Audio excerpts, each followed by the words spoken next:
Bonjour, bienvenue dans le clin d'œil de la semaine. Nous sommes samedi le 8 janvier et ce qui a retenu notre attention cette semaine, c'est le Dow Jones qui nous a fait un nouveau sommet à 36 952 et aussi en même temps, le volume est de retour. Alors, et la semaine passée, mais je vous mentionnais que je n'étais pas tellement haussière je ne pensais pas que le Dow Jones allait nous faire un nouveau sommet, mais ça a été...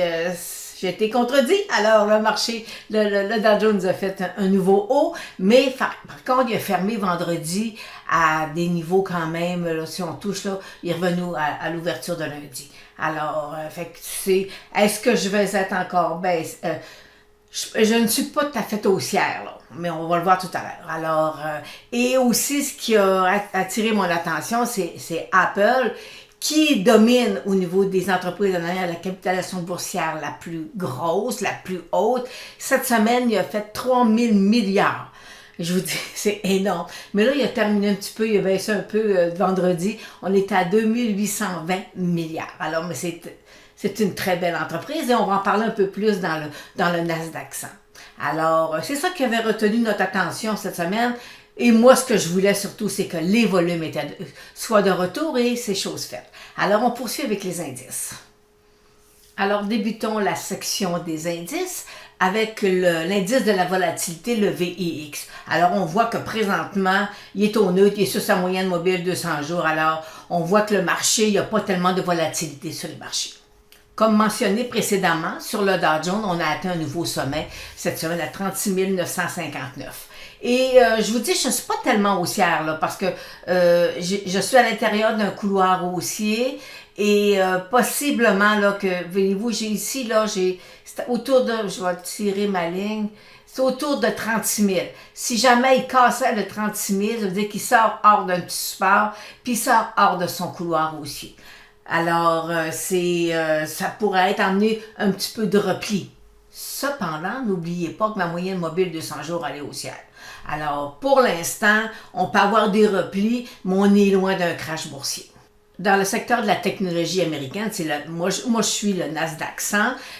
Et voyez-vous, c'est comme la semaine dernière, là, j'ai une belle ligne de tendance haussière. Et présentement, c'est ça qui vient tester. J'ai mes moyennes mobiles 834 qui sont croisées, ça veut dire que je suis sur faiblesse. J'ai ma moyenne 200 jours qui est toujours haussière. Alors, on a ici un double sommet. Voyez-vous, si je tirais là, ici une ligne, là, j'aurais un beau petit couloir latéral là, qui se dessinerait présentement sur la Nasdaq 100. Alors, ça veut peut-être nous emmener un peu de repli sur les titres de la haute technologie. Mais vous savez, le titre d'Apple est très, très, très fort sur le marché américain. Alors, on voit que des titres de technologie, Adobe, puis tout ça, qui ont déjà cassé beaucoup et qui sont en bon repli, pour ne pas dire des corrections. Et par contre, le Nasdaq 100, lui, reste quand même assez fort. Alors, on va aller voir le titre d'Apple. Ses principaux actionnaires d'Apple, c'est qui? Là, je suis sur le site de Dorsey.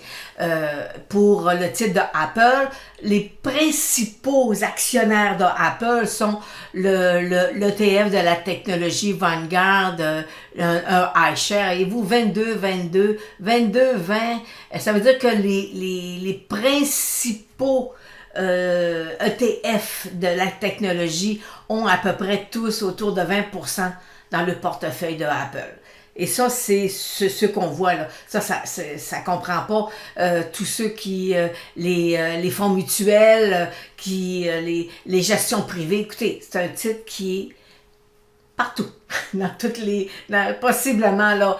Si tu veux suivre l'indice, si tu veux suivre le marché, il faut que tu aies du Apple dans ton portefeuille.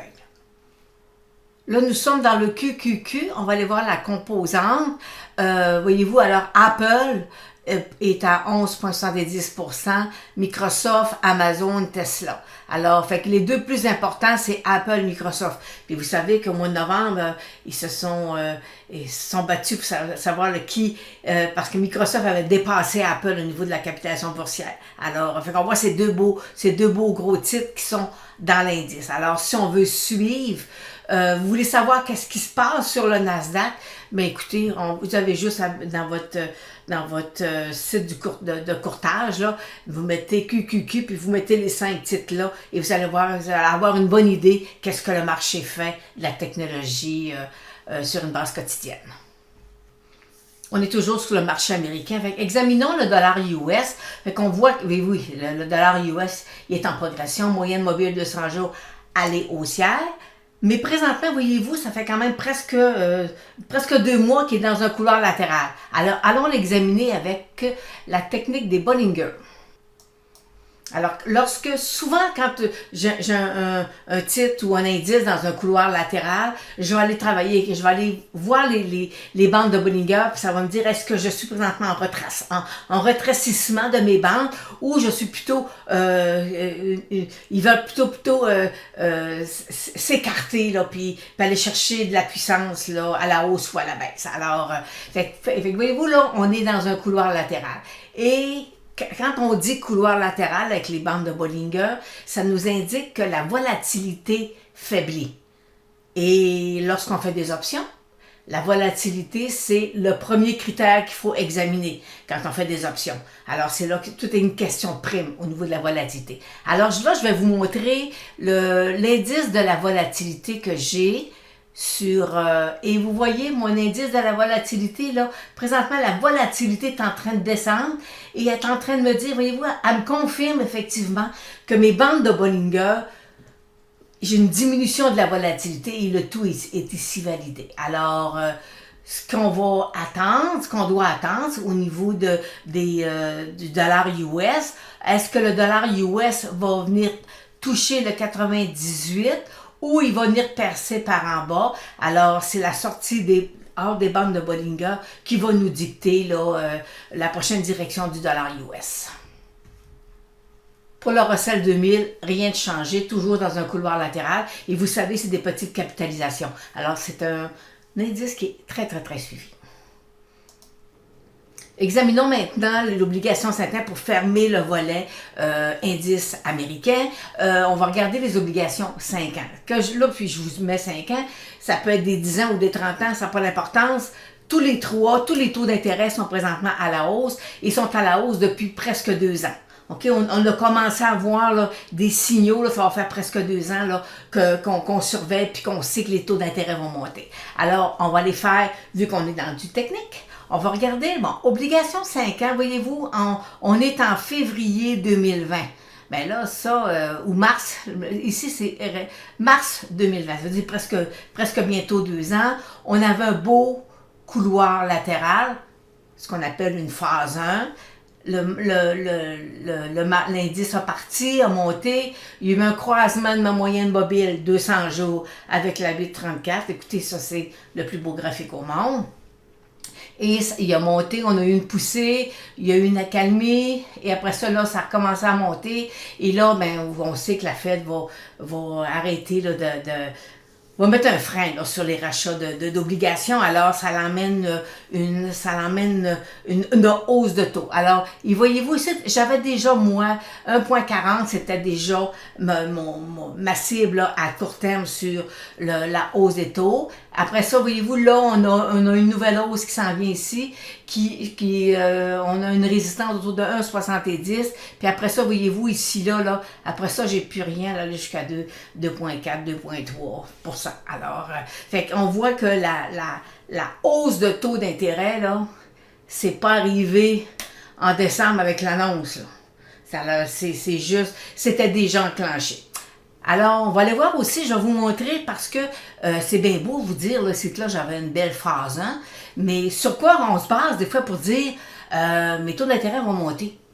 Alors, ça, c'est la technique point de figure. Alors là, je vous présente le graphique de la technique point de figure. C'est sur le site de StockCharts, c'est gratuit, là, il y a le site payant avec Dorsey. Mais ça, c'est pas nécessaire, là, parce que, donc, si je m'en vais sur un site payant, c'est que là, je vais avoir des choses qui sont plus condensées. J'ai moins de recherche à faire, tandis que si je m'en vais sur StockChart, ça nous dépanne amplement, OK? Parce que faut se dire aussi que la technique point and figure, c'est une technique qui est aussi très visuelle, OK? Alors, voyez-vous, quand mon marché a descendu ici en bas de...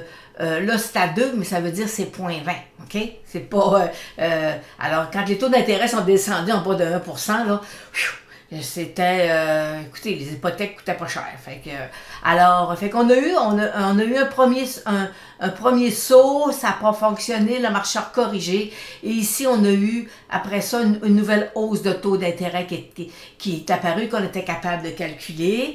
Après ça, on a eu un repli qui s'est opéré. Et là, voyez-vous, là, ma hausse de taux d'intérêt, là, ma base pour le futur, elle est là. Alors, avec le temps, en allant se mettre sur un graphique à barre, là, ou au chandelier, peu importe, moi, c'est à partir de ce que je vois ici que je vais faire différents calculs, que je vais être capable d'aller voir jusqu'où les taux pourraient monter. Mais c'est pas quelque chose qui va monter très très vite. Alors, on y va. Et oui, je vous remets sur le... Et oui, ça monte tranquillement, ça se replie. Et là, on voit que la tendance, techniquement, là, on a juste à prendre ça et dire, OK, la tendance, elle est haussière sur les taux d'intérêt. Alors, c'est ce qui termine ma section américaine. Et on va voir maintenant qu'est-ce qui nous intéresse sur le marché canadien. Alors, sur le marché canadien, vous savez, sur le TSX, le TSX est composé de 3 secteurs dominants. La finance, l'or et le pétrole. Alors, voyez-vous, pour l'instant, ma moyenne mobile 200 jours sur le TSX est haussière. J'ai ici peut-être un petit croisement qui s'annonce. Fait qu'on va peut-être avoir un petit repli, là, mais c'est pas... pour l'instant, il n'y a rien de dramatique sur le marché canadien. Examinons maintenant celui de la finance. Alors, vous comprenez que mon secteur, mon TSX est fort parce que l'indice composante là, la plus grosse, là, la plus importante, c'est-à-dire dans l'indice, c'est celui de la finance. Alors, voyez-vous, là, on est moyenne. Voyez-vous, tout est haussier. Notre secteur bancaire va super bien. Puis, je vais vous dire, personnellement, je veux qu'il aille bien aussi. Alors, secteur de la finance, présentement, on pourrait avoir un petit repli. Ici, si je venais mettre ici là une ligne d'un petit support, là, alors voyez-vous, là, autour de 400, là, 410 à peu près, si je vais vous le mettre un peu plus foncé. Ici, là, 410 à peu près, là, si jamais il cassait à 405, à ce moment-là, on pourrait avoir un petit repli sur le secteur de la finance, mais rien de dramatique. Le secteur orifère, le Texas Go, vous savez, cet indice-là, il y a des titres aussi américains à l'intérieur. Okay? Alors, on voit, tout à l'heure, je vais analyser l'or, et on voit que vraiment, là, c'est pas évident. Alors, il faut vraiment, pour qu'on soit vraiment en tendance, on revienne en tendance haussière, ben il faut que mon indice perce ma moyenne mobile de 100 jours et fasse une inversion de sa tendance.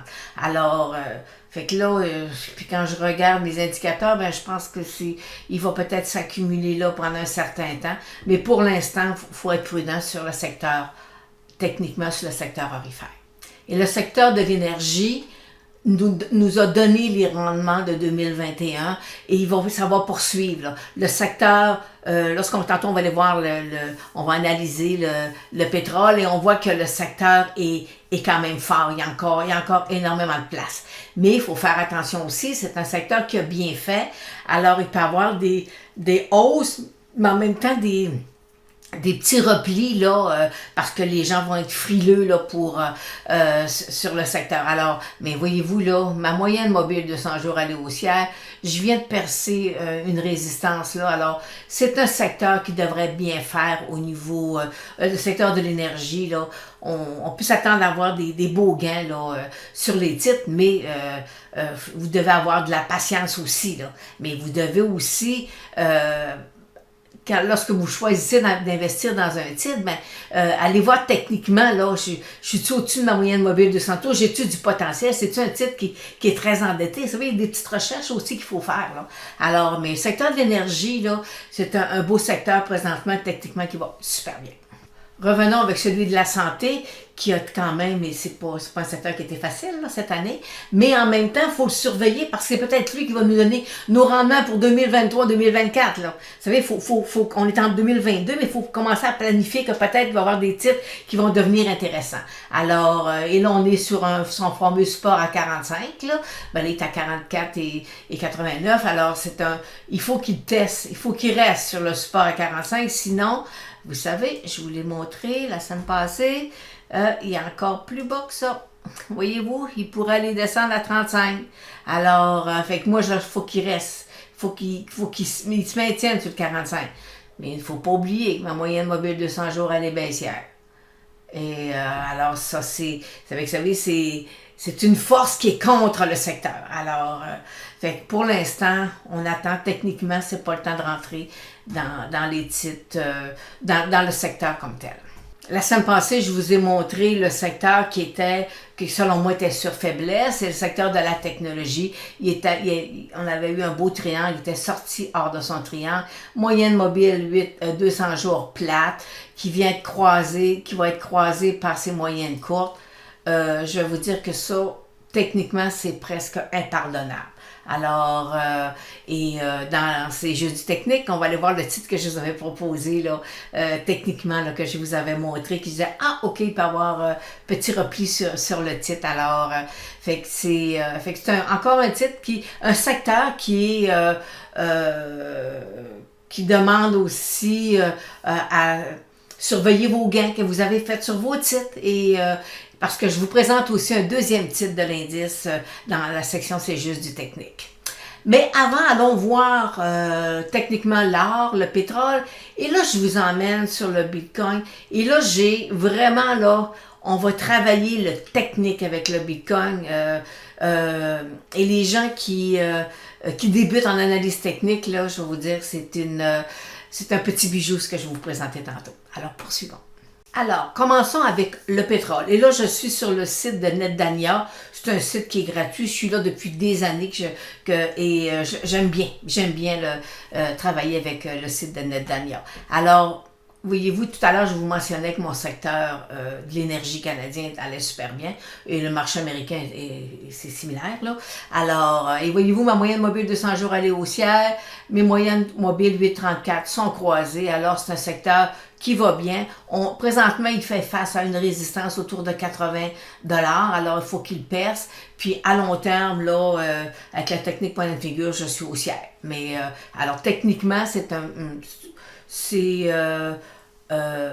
on est revenu mais je ne vous dirais pas positive, mais parce que c'est fait de brosser à la cage là, au mois de décembre, là, alors ça n'a pas été facile, là. On s'est dit, oh, je me suis dit, est-ce que mes calculs sont bons, mais c'est ça, c'est des soubresauts, et c'était le variant qui nous fessait de pétrole de plein fouet.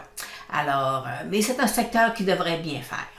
Pour l'indice, pour le secteur de l'or, ça on est content, pas de temps en temps, il saute au-dessus de sa moyenne mobile 200 jours, parce qu'il revient en dessous. Alors, fait que là, je vais aller vous montrer là, qu'est-ce qu'il faut surveiller. Alors, voyez-vous, si jamais ici je tire une ligne de tendance, là, alors je vais me mettre autour de peut-être 1830. Et après ça, ici, là, je vais aller venir tirer une autre ligne, une ligne de support ici, là, et puis je peux en tirer un autre comme ça. Alors, voyez-vous, là, il faut vraiment, là, il faut qu'il sorte hors de mon triangle. Alors, j'ai pas le choix, là, il faut qu'il sorte hors de mon triangle. Alors, puis c'est pas gagné, là. Alors, faut dans on l'a vu tantôt avec le graphique de l'or, là, du TSX, on était dans un triangle aussi. Alors, il faut attendre, OK? Et allons voir maintenant le Bitcoin. La semaine dernière, je vous ai mentionné sur le Bitcoin que si le Bitcoin cassait, si la moyenne mobile 34 cassait sous la moyenne mobile 200, c'était problématique. Alors, et là, on va aller voir, il est où mon prochain support. Fait que là, si je tire, je diminue un peu, mon prochain support ici, il est autour là, de 38 000. J'ai un petit support ici. Et le prochain support, lui, est autour de 30 000, ce qui nous a fait l'été passé. Alors, et là, je vais vous montrer, vous savez, je vous dis, là, quand les moyennes mobiles descendent sous ma moyenne mobile 200, là, quand j'ai un croisement, là, parfois c'est dommageable sur un titre, ou des fois aussi, si c'est le contraire, ça passe par en haut. Tantôt avec l'obligation 5 ans, ça passait par c'est ce qui nous a donné la poussée pour poursuivre. Alors, voyez-vous, je vais vous faire un comparatif. Ici, j'ai une moyenne mobile 200 jours qui est plate, qui est croisée par mes moyennes mobiles 8,34 à la baisse. Et ici, lorsque le marché a corrigé, voyez-vous, ça a pris du temps avant que ma moyenne mobile 34 vienne la croiser comparativement à ici. OK? Alors, il s'est passé une grosse baisse. On a eu ici une espèce de couloir baissier et ça, le marché est reparti. Fait qu'on a deux façons de le travailler. Ici, selon moi, c'est très dommageable. Ce qu'on voit là, c'est assez difficile. Et je vais aller vous le mettre... là, on est à court terme, OK? Bon, on est en jour, là. Et je vais aller vous le mettre en semaine. Et moi, lorsque j'analyse un titre en semaine, c'est que je vais aller chercher la tendance. Je ne prendrai jamais une décision d'investir sur un graphique en semaine. OK? Il n'y a pas un trader qui analyse un graphique, qui prend une décision sur un graphique en semaine. Et là, si on veut voir, ben voyez-vous, là, j'ai ma grosse baisse ici. Et là, si je veux voir, est-ce que j'ai-tu des supports? J'ai-tu quelque chose, là? Vous savez, en semaine. Ici, là, j'ai un bas, plus bas, là. Et là, whoop, mon haut. Et là, ça, c'est la théorie de dedans, OK? Et j'ai un nouveau haut. Et là, il descend, puis après ça, il redescend. Puis voyez-vous, il est en train de descendre plus bas que mon autre bas. Et ça, la façon de travailler, je vous dirais pas intelligemment, là, mais plus visuel. Regardez, mettez-vous le graphique en ligne. Une ligne. Alors, et on voit ici, et c'est beaucoup plus facile pour vous, on voit qu'ici, j'ai eu un nouveau sommet. Et là, après ça, là, il est en train de descendre, et il est venu tester, voyez-vous, l'autre jour, il a descendu en bas de son sommet. Et là, c'était pas agréable, là. Et là, il rebondit un peu, mais il n'a pas été capable d'aller redépasser mon sommet. Puis voyez-vous, c'est simpliste, là. C'est une analyse simpliste, là. Et là, il vient de redescendre, puis là, il vient de casser en dessous de mon bas de l'autre jour. Bon, OK. Et là, si je tire une ligne ici, si je prends le bas là, et je tire une ligne, et on voit que ma ligne de tendance, elle est cassée. Ma ligne de tendance haussière sur un graphique, fait qu'elle est cassée, et là, j'ai pas le choix. Il faut que je revienne en quotidien. Et c'est là que je vois, OK, la baisse, la cassure que je vois sur le samedi, que présentement, ce serait assez surprenant que le Bitcoin pourrait rebondir là, et revenir faire venir tester, venir inverser sa tendance. Écoutez, tout est possible, là, mais moi, techniquement, je pense que non. Alors, fait qu'on va le laisser s'accumuler à la baisse. Parce qu'ici, là, règle de base, une moyenne mobile 200 jours qui est plate, qui est croisée par les moyennes 8,34. Je vous dis que quand c'est baissier, c'est baissier. Et quand c'est haussier, c'est haussier. Alors, fait que c'est ça la technique avec lorsqu'on fait de l'analyse technique avec les moyennes mobiles. Et vous savez, le livre de Weinstein sur les phases, là, ben, il y a une section sur les moyennes mobiles. Là, et c'est un excellent. C'est un livre qui date de 30-40 ans. C'est pas grave, ça demeure encore très pertinent. Parce que les moyennes mobiles, ça demeure les moyennes mobiles. Alors c'est ça. C'était mon petit survol sur le Bitcoin. Alors, on va aller voir maintenant la section C'est juste du technique. Alors, dans la section C'est juste du technique, aujourd'hui, on va revoir les 2 titres de la semaine dernière et j'en ai 2 ou 3 à vous présenter là, techniquement, qui peuvent être intéressants soit à la hausse ou à la baisse. Alors, et on avait la semaine passée le titre d'American Express. Je vous mentionnais que s'il sortait hors de son triangle à la hausse ou à la baisse, à ce moment-là, on avait un 10$ à aller chercher pour les traders ou les gens d'options. Alors, c'était super intéressant. Et voyez-vous, c'est ce qui a fait lundi. Le marché est parti à la hausse et je vous mentionnais aussi qu'il y avait une résistance là, sur le titre. Alors présentement, c'est ce qu'il teste. Est-ce qu'il va percer sa résistance? Il va falloir que le volume augmente là, pour qu'il vienne percer sa résistance, nous offrir un nouveau sommet. Mais pour l'instant, tout ce qui était intéressant dans cette section-là, c'était on avait un beau triangle et le titre est sorti hors de son triangle. Alors, une trade qui est bien réussie. J'avais mentionné aussi un titre dans le TSX de la santé, un titre dans le secteur cannabis, alors chrono. Et voyez-vous, on est à l'intérieur d'un couloir baissier. Et à l'intérieur du couloir baissier, je vais aller l'agrandir, j'ai un autre petit couloir, ok? Alors qui continue, lui, le titre continue à glisser, même si on a ici une divergence, on avait une divergence positive, mais voyez-vous, c'est insuffisant pour le faire sortir. Alors, fait que pour l'instant, c'est encore un titre qu'on surveille pour éventuellement, il va nous donner un peu plus de volume, puis il va y avoir des moyens mobiles qui vont vouloir se croiser. Alors, c'est un titre qui peut être techniquement super intéressant, mais est-ce que ça l'est aujourd'hui? La réponse est non. La semaine passée, on vous a parlé tout à l'heure aussi de l'indice de la technologie et vous savez, le secteur, c'est important quand on prend position dans un titre où alors c'est important. Alors, Shopify, on voit qu'il a cassé, lui, sa moyenne mobile de 100 jours lundi et présentement, il est sur un support autour de 1400. Alors, voyez-vous, le secteur nous avisait qu'il fallait faire attention avec ce titre. Et je vais aller vous en montrer un autre du même secteur qui, aussi techniquement, il faut y faire attention. Le titre de CGI qui est dans le secteur de la technologie. Alors, voyez-vous, on voit que présentement aussi, techniquement, il est sur faiblesse. Alors, il est présentement sous sa moyenne mobile de 200 jours. Il est dans un couloir latéral. Alors, fait qu'on voit qu'il manque un peu de force. Et si j'allais tracer ici une ligne de tendance à long terme, et là, je vais faire ce que je vais aller prendre, quand on tire des lignes de tendance, là, il faut aller chercher nos bas, hein, pour aller, pour avoir les lignes de tendance se tirent avec les fermetures. Alors, c'est la règle, il n'y a pas de...